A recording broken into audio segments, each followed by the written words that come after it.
Welcome everyone. গত ভিডিওতে আমরা নাউন সম্পর্কে জেনেছি। তো আজকে জানবো হোয়াট ইজ দ্য প্রোনাউন। নাউনের পরিবর্তে আমরা যে শব্দ বা ওয়ার্ডগুলোকে ব্যবহার করি সেটি হচ্ছে প্রোনাউন। তো এবার জেনে নেব প্রোনাউনের যে বিশেষ বিশেষ ভাগগুলো আছে সেগুলো সম্পর্কে। প্রথমে আসি পার্সোনাল প্রোনাউন। তো যখন কোনো পার্সন বা ব্যক্তির পরিবর্তে আমরা যে সমস্ত ওয়ার্ডকে ব্যবহার করব বা যে সমস্ত প্রোনাউনগুলোকে ব্যবহার করব সেগুলি হচ্ছে personal pronoun. Example: I, we, you, he, she, her, his, him, they, their, theirs, our, ours, your, yours, me, my, mine, etcetera. অর্থাৎ পার্সনের পরিবর্তে বা ব্যক্তির পরিবর্তে যে ওয়ার্ডগুলোকে আমরা ইউজ করব বা যে প্রোনাউনগুলোকে আমরা ইউজ করব সেটি হচ্ছে পার্সোনাল প্রোনাউন।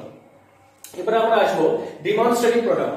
অর্থাৎ যখন কোনো নির্দিষ্ট নাউনকে বিশেষভাবে বর্ণনা করতে যে শব্দ বা ওয়ার্ডগুলোকে আমরা ব্যবহার করি সেগুলি হচ্ছে demonstrative pronoun. Example: this, THAC, this, that, those. আমরা আসবো ইনডেফিনিট প্রোনাউন। যখন নির্দিষ্ট করে কোনো ব্যক্তি বা বস্তু বা নির্দিষ্ট করে কোনো নাউনকে বোঝাবে না, অনির্দিষ্ট নাউনকে বোঝাবে, তখন আমরা বলবো indefinite pronoun. Example: some, someone, no one, nobody, anybody, everyone, someone, somebody, one, etcetera. অর্থাৎ নির্দিষ্ট করে কোনো নাউনকে যখন আমরা বোঝাবো না তখন হবে ইনডেফিনিট প্রোনাউন। এরপর আমরা আসবো ডিস্ট্রিবিউটিভ প্রোনাউন। যখন সমজাতীয় কোনো ব্যক্তি বা বস্তুকে বা সমজাতীয় যখন কোনো নাউনের প্রত্যেককে ইন্ডিভিজুয়াল বা পৃথক পৃথক ভাবে বোঝানো হবে তখন আমরা বসাবো distributive pronoun. Example: each, neither, either, etcetera. অর্থাৎ এর মাধ্যমে আমরা সমজাতীয় কোনো ব্যক্তি বা বস্তু বা নাউনের প্রত্যেককে পৃথক পৃথক ভাবে বুঝিয়ে থাকি ডিস্ট্রিবিউটিভ প্রোনাউনের মাধ্যমে। এরপর আসবে রিলেটিভ প্রোনাউন। রিলেটিভ প্রোনাউন হচ্ছে সেই সমস্ত প্রোনাউন যখন দুটো বাক্যের মধ্যে সম্পর্ক বা সম্বন্ধ স্থাপন করতে যে প্রোনাউনগুলোকে আমরা ব্যবহার করি। এক্সাম্পল কি আছে? That, what, who, which, whom, whose. এরপর আসবে ইন্টারোগেটিভ প্রোনাউন। সেই সমস্ত প্রোনাউন যার মাধ্যমে আমরা বাক্যকে প্রশ্ন করতে সাহায্য করি। অর্থাৎ বাক্যের শুরুতে হোয়াট, হু, হুইচ, হুম বসিয়ে আমরা প্রশ্ন তৈরি করি। এইগুলো হচ্ছে ইন্টারোগেটিভ প্রোনাউন।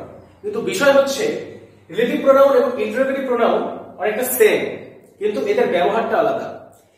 রিলেটিভ প্রোনাউন বাক্যের মাঝে বসে বা দুটি বাক্যের সাথে সম্পর্ক স্থাপন করবে, কিন্তু ইন্টারোগেটিভ প্রোনাউন বাক্যের প্রথমে বসে প্রশ্ন করতে সাহায্য করবে।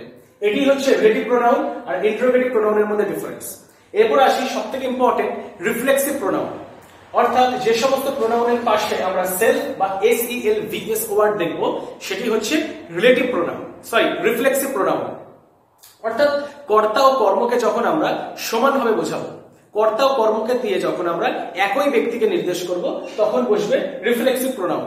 এক্সাম্পল গুলো: my self, her self, him self, our self, your self, it self, them self, your self.